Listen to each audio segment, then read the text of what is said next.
పెళ్ళైనా పండగైనా వేడుక ఏదైనా పట్టుచీరల ప్రత్యేక వేదిక వారాహి సిల్క్స్. సాంప్రదాయానికి సౌందర్యానికి వారధి. ఇందాక నుంచి చాలా చెప్తూ నా అచీవ్మెంట్స్ గురించి చెప్పాను. Pawan Kalyan is my achievement, Ram Charan is my achievement, నా ఫ్యామిలీలో ఉన్న అందరు బిడ్డలు అందరూ కూడా నా అచీవ్మెంట్. వీళ్ళందరూ చూస్తుంటే ఇది కదా నేను సాధించానని. మొన్న పవన్ కళ్యాణ్ ఇంటికి వచ్చినప్పుడు ఒక మాట అన్నాడు, అన్నయ్య నీకు ఒక మాట అనేవాడికి గుర్తుందా అని. ఏమన్నానరా, మన ఇంట్లో ఇంతమంది మీరందరూ ఉన్నందుకు, నాకు ఈ అవకాశం భగవంతుడు ఇచ్చినందుకు ఇది నాతో ఆగిపోకూడదు. ఒక రాజ్ కపూర్ ఫ్యామిలీలో ఎంతమంది ఎలా ఉన్నారో ఆ రకంగా మరొక రాజ్ కపూర్ ఫ్యామిలీ మన మెగా ఫ్యామిలీ అవ్వాలి అని నువ్వు చెప్పావు.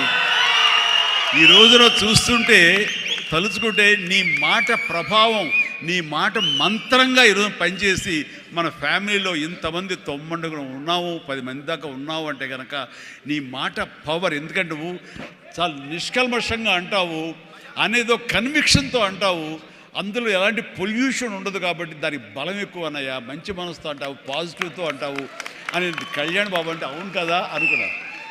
తెలియకుండా అదే ఒక పత్రిక కపూర్ ఫ్యామిలీ ఆఫ్ సౌత్ అంటూ మా గురించి ప్రస్తావించినప్పుడు, భగవంతుడా, ఇది మా గొప్పతనం కాదు, నువ్వు ఈ ప్రజలు, నా అభిమానులు, ఈ ప్రేక్షకులు మమ్మల్ని ఆదరించారు కాబట్టి మేము ఈ స్థాయిలో ఉన్నాము అనుకున్నది ఆ రకంగా సాధించగలిగాము అనిపిస్తుంది.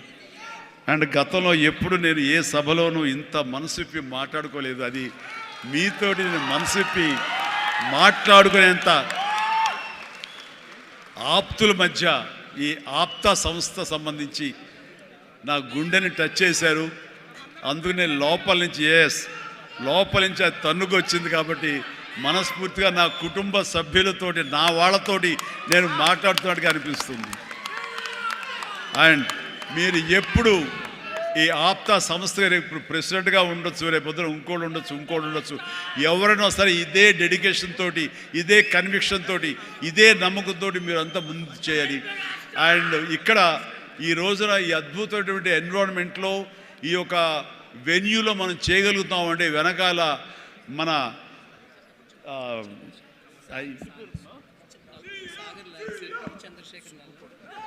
ఈ వెన్యూ ఇచ్చినటువంటి మా గోపి చలమశెట్టి అనిల్ అంటారు. గోపి నాకు అత్యంత ఆప్తుడు, నా ఇంటి మనిషి. మేము ప్రతిరోజు కలుసుకుంటూనే ఉంటాం. అతను కూడా మామూలు సాదాసీదా స్థాయి నుంచి ఈ రోజున తనలో ఉండే ఆ ఇంటెలిజెన్స్ అవనివ్వండి, ఆ ఇంటలెక్చువల్ థాట్స్ అవనివ్వండి, ఆయన చెప్పాలంటే సైన్స్ చదువుకొని సైంటిస్ట్ ఆయన. ఈ రోజున మన దేశం గర్వించే విధంగా గ్రీన్ ఎనర్జీలో ఆయన పాయినీర్ అయ్యాడు, నిష్ణాతుడయ్యాడు, హైట్స్కి వెళ్ళాడు. ఇప్పుడు ప్రపంచపరంగా కూడా మనందరం గర్వించే స్థాయికి తను వెళ్ళాడు. ఈ రోజున ఈ హైటెక్ సిటీ తనదే. మన అందరి కోసంగా ఈ వెన్యూ ఏర్పాటు చేసినటువంటి నా మిత్రుడు, నా తమ్ముడు, నేను అనే గోపి, మీరు అనేటువంటి చలమశెట్టి అనిల్ని మనస్ఫూర్తిగా అభినందిస్తున్నాను.